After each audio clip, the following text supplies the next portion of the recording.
بسم اللہ الرحمن الرحیم۔ اللہ تبارک و تعالیٰ کے مبارک نام سے آغاز کرتے ہیں جو بہت مہربان نہایت رحم والا ہے۔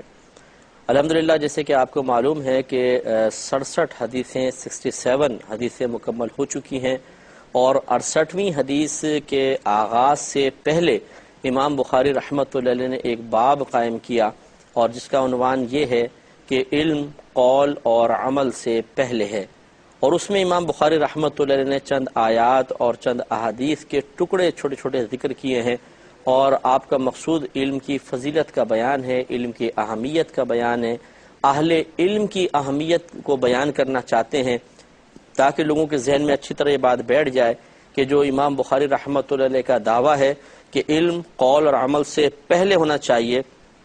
وہ درست ثابت ہو جائے کہ واقعی جب علم کی اتنی اہمیت ہے تو قول اور عمل سے پہلے اس کو حاصل کرنا چاہیے۔ اس میں یہ آخری جو آیت چل رہی تھی سورہ زمر، آیت نمبر 9 تھی، امام بخاری نے اس کو ذکر کیا ہے، جس میں اللہ تعالیٰ نے فرمایا کہ اے حبیب کریم صلی اللہ علیہ وسلم، آپ ان سے فرما دیجئے کہ کیا اہل علم اور جاہل یہ دونوں برابر ہو سکتے ہیں؟ تو معلوم یہ ہوا کہ کبھی بھی اہل علم اور جاہل برابر نہیں ہو سکتے ہیں۔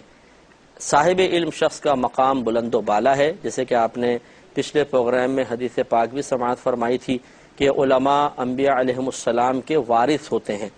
اور ان کو بڑا وافر حصہ دین کا ملتا ہے علم کی برکت سے۔ تو یقینی سی بات ہے کہ جس کے پاس نبیوں کی وراثت ہوگی، دوسرا آدمی اس کے برابر یا اس سے اعلیٰ کیسے ہو سکتا ہے؟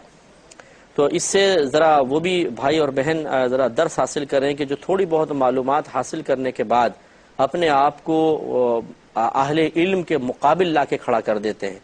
اور وہ سمجھتے ہیں کہ تھوڑی بہت حدیثیں، ایک دو آیات آپ نے پڑھ لیں، تفاسیر پڑھ لیں، یا گھر میں کچھ کتابیں لائبریری میں لگا لیں، تو اب اس کے بعد علماء سے مقابلہ کرنا، علماء سے گفتگو کرنا، ان کی بات کا رد کرنا اور علمی لحاظ سے اپنی فوقیت ان پہ ظاہر کرنے کی کوشش کرنا ان کے لیے جائز ہو گیا ہے اور آسان ہو گیا ہے۔ یہ بالکل نادانی کی بات ہے۔ اہل علم واقعی جو علماء ہیں، ہم لوگ تقریباً 14-15 فنون پڑھتے ہیں، ان کی گہرائیاں پڑھتے ہیں، اور پھر اب ہمارا مطالعہ اس کے علاوہ بہت ہم کوشش کرتے ہیں، ایسا ہوتا ہے جو بڑی بڑی کتب جن تک عوام کے رسائی پاسبل ہی نہیں ہے،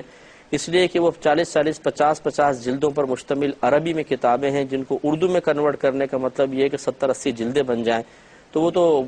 اردو میں ترجمہ ہی نہیں ہوتا۔ ان تفاسیر کو ہم پڑھتے ہیں، ان کتابوں کو، مختلف فنون سے متعلق کتابیں پڑھتے ہیں، اور پھر کہیں جا کے اس کا نچوڑ نکال کر بیان کیا جاتا ہے۔ اور ایک عام آدمی اردو کی چند کتابیں پڑھنے کے بعد، کہ جس بیچارے کو عربی میں ترجمہ کرنا بھی نہیں آتا، اگر وہی کتاب جو اردو میں پڑھ کے یہ بڑکے مار رہے ہیں یا اپنے آپ کو بڑا کر کے پیش کر رہے ہیں اور علماء کو چیلنج کرتے ہوئے نظر آتے ہیں، اگر یہ ترجمہ ہٹا کے اصل کتاب سامنے رکھ دی جائے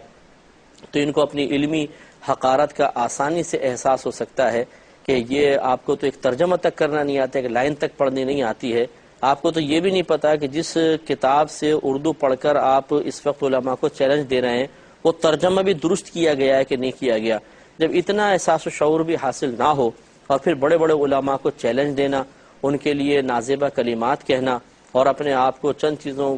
سیکھنے کے بعد ان سے فوق تصور کرنا، اعلیٰ تصور کرنا، یہ بالکل ایسا ہی ہوگا جیسے مثال کے طور پہ کوئی شخص ایک تھوڑے سے اچھے سے کپڑے پہن کے فٹ پاتھ پہ کھڑے ہو کر یہ کہے کہ میں ملک کے وزیر اعظم اور صدر اور ایم پی سے افضل ہو گیا ہوں، تو ان کو جو اللہ نے منصب دیا ہے اس کو یہ اچھے کپڑے پہننے سے اس کو تو منصب حاصل نہیں ہو جائے گا۔ تو یہ تھوڑا سا سمجھانے کے لیے میں نے عرض کیا۔ اسی طریقے سے تھوڑا بہت علم سیکھنا، چند کتابیں پڑھ لینے سے جو اللہ تعالیٰ نے علماء کو منصب عطا فرمائے ہیں، مقام عطا فرمایا ہے، یہ اس کے برابر کیسے ہو سکتا ہے؟ لیکن بہرحال اب یہ دور ایک ایسا چل رہا ہے کہ اس میں چونکہ اب وہ قوانین تو رہے نہیں جس میں علماء کی حفاظت کے لیے اقدامات کیے جاتے تھے۔ پہلے دور میں اگر کوئی علماء کے خلاف بولتا تھا تو اس کی گرفت کی جاتی تھی۔ آج کل کے دور میں تو ہر ایک علماء کو انتہائی حقارت کی نگاہ سے دیکھ رہا ہے، کیونکہ آخرت کا خوف تو ہے ہی نہیں۔ ہم لوگ ہیں ڈنڈے سے ڈرتے ہیں۔ اگر ایک خاص سخت قانون ہوتا، کوئی گورنمنٹ ہوتی ایسی کہ جو ایسا قانون بنا کے ہم پہ لازم کر دیتی، تو پھر تو ہم ڈرتے اور خوفزدہ ہوتے کہ نہیں بھائی ان کے خلاف مت کہو ورنہ مار پڑے گی یا جیل میں ڈال دیا جائے گا۔ لیکن چونکہ اب اس کا خوف نہیں ہے، ایسا کوئی ڈر تو ہے نہیں، قانون نہیں ہے، ایسی کوئی سزا نہیں ہے، اور اللہ تبارک و تعالیٰ کا حقیقی خوف کی چاشنی اور لذت تو ہم نے کبھی چکھی ہی نہیں ہے۔ میدان محشر میں اللہ تعالیٰ کی بارگاہ میں کھڑے ہو کر اپنے اعمال کے حساب و کتاب دینے کا صحیح خوف تو ہم نے کبھی محسوس ہی نہیں کیا ہے، تو پھر کیوں محاسبہ کرے گا انسان، اور کیوں وہ علماء کو عزت کی نگاہ سے دیکھ کر اپنے علم کو کمتر جانتے ہوئے ان کی علمی بڑائی کا اعتراف کرے گا۔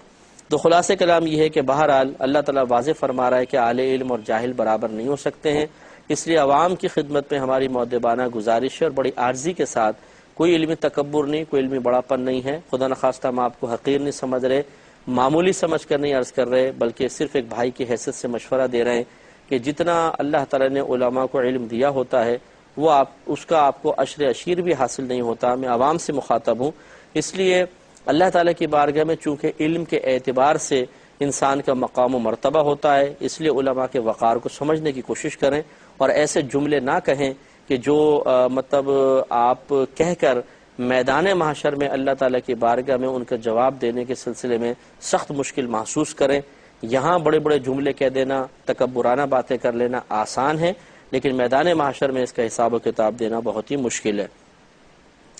امام بخاری رحمۃ اللہ علیہ نے ایک اور حدیث پاک نقل کی ہے، یہ کہتے ہیں کہ نبی کریم صلی اللہ علیہ وسلم نے ارشاد فرمایا کہ من یرید اللہ بہ خیرا، اللہ تعالیٰ جس کے ساتھ خیر کا ارادہ فرمائے، یفقہہ فی الدین، تو اس کو دین کی سمجھ عطا فرما دیتا ہے، دین کا فقہ عطا فرما دیتا ہے۔ تو اس کا مفہوم یہ ہے، مطلب کہنے کا آپ یہ حدیث پاک کا مفہوم یہ ہے کہ اللہ تعالیٰ جس سے بھلائی کا ارادہ فرماتا ہے اسے دین کے اندر اچھی سوچ اور سمجھ عطا فرما دیتا ہے، اور سوچ اور سمجھ کی میں اضافہ علم کے اضافے کا ہی نام ہے، کیونکہ جتنا انسان زیادہ حدیثیں پڑھتا ہے، قرآن پڑھتا جاتا ہے، ویسے ویسے اس کے فہم میں اور تفقہ میں اضافہ ہوتا ہے، تو جیسے جیسے علم بڑھے گا ویسے ویسے اس کی فقہی بصیرت بھی بڑھتی چلی جائے گی۔ لہٰذا معلوم یہ ہوا کہ جس کو جتنا زیادہ اللہ تعالیٰ نے علم عطا فرمایا اس کے ساتھ گویا کہ اتنا ہی زیادہ بھلائی کا ارادہ فرمایا ہے۔ تو علماء کو چونکہ بہت وافر مقدار میں علم عطا کیا گیا ہوتا ہے، اس لیے اس کو سمجھ جانا چاہیے کہ اللہ تعالیٰ عوام کے مقابلے میں علماء کے ساتھ زیادہ بھلائی کا ارادہ رکھتا ہے۔ تو اللہ تعالیٰ ہمارا رب ہے، وہ جو کرتا ہے ہمیں اس کے کسی بھی فعل پر یا کسی بھی فیصلے پر، کسی بھی ارادے پر اعتراض کا کوئی حق حاصل نہیں ہے۔ کریں گے تو یہ شیطانی کام ہوگا، جیسے شیطان نے آدم علیہ السلام کو سجدہ کرنے کے حکم کے مقابلے میں اپنی تعویلات ذکر کرنے کی کوشش کی کہ اللہ تعالیٰ میں کیوں سجدہ کروں، تو نے مجھے آگ سے بنایا ہے، آدم علیہ السلام کو مٹی سے بنایا ہے۔ تو فیصلہ خداوندی اور حکم خداوندی کے مقابلے میں دی گئی دلیلیں بوگس ثابت ہوئیں، اور اللہ تعالیٰ نے فرمایا کہ ابا واستکبر وکان من الکافرین، اس نے انکار کیا، تکبر کیا اور کفر کرنے والوں میں سے ہو گیا۔ اس لیے ایسا نہ ہو خدا نخواستہ کہ اللہ تعالیٰ تو کسی کو مقام بلند دینا چاہے اور ہم اللہ تعالیٰ کی اس تقسیم پر گویا کہ ناراض ہوتے ہوئے اس منصب اور مقام کو تسلیم کرنے سے گریز کریں اور کہیں کہ نہیں جی یار علماء کیا آپ بیچتے ہیں ہمارے سامنے، ہمارے پاس اتنی کتابیں ہیں اور ہم یہ کر دیتے ہیں اور ہم وہ کر دیتے ہیں، اور بڑے بڑے علماء سے ہم نے تو بحث کی ہے، ہمارے سامنے تو بڑے سے بڑا عالم بھی نہیں بول سکتا ہے۔ اس طرح عوام الناس میں بعض ہوتے ہیں کہ جو علماء کو چیلنج دیتے ہوئے نظر آتے ہیں اور اللہ تعالیٰ کی جو ان علماء پر کرم نوازی ہے اس کرم نوازی کو تسلیم کرنے کے لیے تیار نہیں ہوتے ہیں۔ اس لیے ہمارا مشورہ ہے بہرحال کوئی قبول کر لے تو آپ ہی کے حق میں بہتری ہے، نہ قبول کریں تو پھر میدان محشر میں انتظار کریں، خود ہی بہت کچھ سمجھا دیا جائے گا۔ امام بخاری نے مزید ایک حدیث پاک نقل کی ہے، اس کا حصہ چھوٹا سا ہے، وَإِنَّمَا الْعِلْمُ بِالتَّعَلُّمِ، اور محض علم سیکھنے کے ساتھ ہے، یعنی سیکھنے سے ہی علم آتا ہے، بغیر سیکھے علم نہیں آتا۔ تو اس حدیث پاک کی روشنی میں بھی تھوڑا سا غور کر لیجئے کہ بعض ہمارے ایسے نمازی حضرات ہوتے ہیں جو 10 سال سے 20 سال سے 25 سال سے نمازیں پڑھتے ہیں، وہ مسجد میں آتے جاتے ہیں تو لوگ ان کے اوپر علمی لحاظ سے اعتماد کرنا شروع کر دیتے ہیں کہ جی 25 سال سے نماز پڑھ رہے ہیں شاید بہت اچھا علم ہوگا، لیکن علم سیکھنے سے آتا ہے۔ بعض اوقات وہ سیکھتے بالکل بھی نہیں ہیں، سنی سنائی باتیں ہوتی ہیں، لوگ ان سے آ کے مسئلے معلوم کرنا شروع کر دیتے ہیں اس اعتماد کے ساتھ کہ جی 25 سال سے ہم ان کو نماز پڑھتے ہوئے دیکھ رہے ہیں، ضرور صاحب علم ہوں گے، اور وہ اپنی عزت بچانے کے لیے غلط مسئلے بیان کرنا شروع کر دیتے ہیں۔ یہاں تک میں نے خود یہ دیکھا ہے کہ مسجد کے اندر اگر ایک امام صاحب ہیں یا خطیب ہیں جو عالم اور مفتی ہیں، اور ایک نمازی 35 سال سے نماز پڑھ رہا ہے اور ایک عام آدمی ہے، ایک عالم نے مسئلہ بتایا، ایک انہوں نے مسئلہ بتایا، ٹکراؤ پیدا ہوا، کسی نے آ کے ان شخص سے کہا کہ جی آپ تو یہ کہہ رہے ہیں اور امام صاحب ایسا کہہ رہے ہیں، عالم مفتی صاحب ایسا کہہ رہے ہیں، تو وہ اپنے علمی تکبر میں یا مطلب 35 سال سے نماز پڑھنے کے معاملے کو اپنے پیش نظر رکھتے ہوئے ان کا رد کر دیتا ہے۔ ارے بھائی 35 سال ہو گئے نماز پڑھتے ہوئے، میں کہہ رہا ہوں وہ صحیح ہے۔ تو وہ اتنا تکبر ہوتا ہے کہ اپنی شکست قبول کرنے کے لیے انسان تیار نہیں ہوتا، اور اس طرح غلط مسئلہ بتا کر خود بھی گناہ گار ہوتے ہیں، دوسروں کو بھی گناہ گار کرتے ہیں۔ تو یاد رکھیں کہ آپ کو اگر مسئلہ معلوم کرنا ہو تو کبھی یہ نہ دیکھیں کہ جی یہ شخص اتنے عرصے سے نماز پڑھ رہا ہے تو میں اس سے معلوم کر لوں۔ علم سیکھنے سے آتا ہے، عبادات سے نہیں آتا۔ ایسا نہیں ہے کہ کوئی 40 سال تک نمازیں پڑھتا رہے، 35 سال تک مسجد میں آتا جاتا رہے تو آسمان سے فرشتے آئیں گے کہ جی آپ کو 35 سال ہو گئے، یہ لیں سارا علم آپ کو دے دیا گیا۔ ایسا نہیں ہوتا، علم صرف سیکھنے سے آتا ہے۔ اگر ایک شخص باقاعدہ سیکھتا نہیں ہے، چاہے کتنی نمازیں پڑھ لے، جہاں وہ 25 سال پہلے تھا 25 سال بعد بھی وہیں پر ہوگا۔ تو اس لیے علم سیکھنے سے آتا ہے، سیکھیں، اور سیکھنے کے لیے پھر لازم بات ہے کہ اس کے مراجع اور مآخذ بھی مضبوط ہونے چاہیے۔ علم سیکھنے کا مطلب ہرگز یہ نہیں ہے کہ کسی 4-5 دوستوں کے درمیان بیٹھ گئے، کچھ باتیں ان سے سن لی، کچھ ان سے سن لی، کچھ عوام سے سن لی، کچھ ایسی غیر سطحی قسم کی کتابیں پڑھ لیں اور اس سے حاصل شدہ علم کو سوچا کہ میں نے علم سیکھ لیا ہے۔ علم اس طرح نہیں سیکھا جاتا،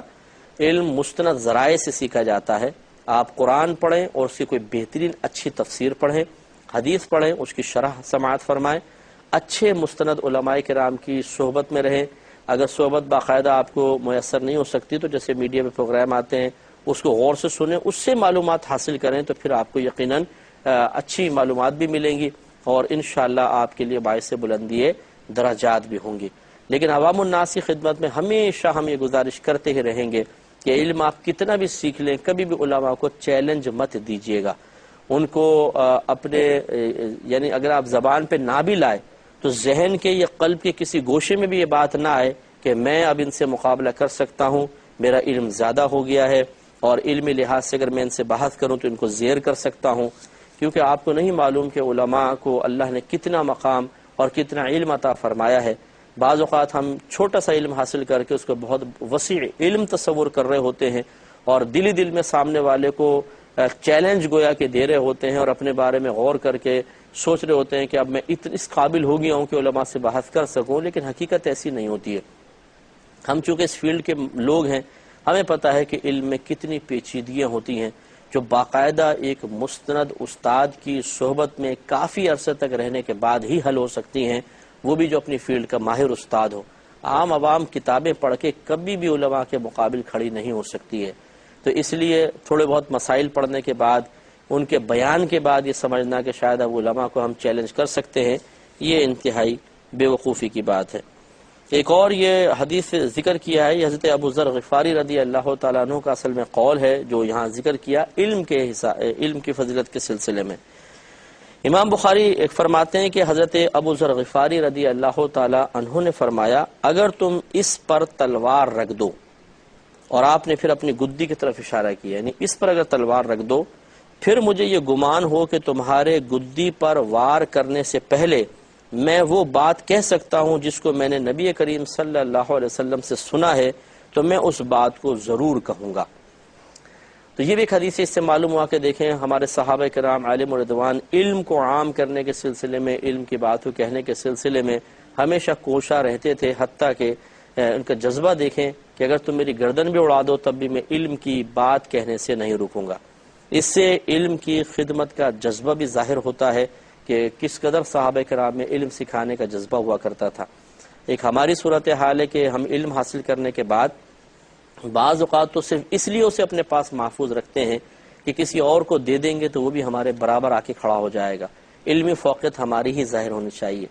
اور کبھی سستی ہوتی ہے، یار کون سکھائے، کون بتائے، کون اپنا ذہن تھکائے، چھوڑو یار خود ہی سیکھ لیں گے لوگ۔ یہ غلط طریقے ہیں۔ ہمیں کوشش کرنی چاہیے کہ دیکھیں جس کو اللہ نے عزت دینی ہے اس کو ضرور عزت ملے گی، جس کو عزت نہیں دینی ہے اسے کوئی عزت دے نہیں سکتا ہے۔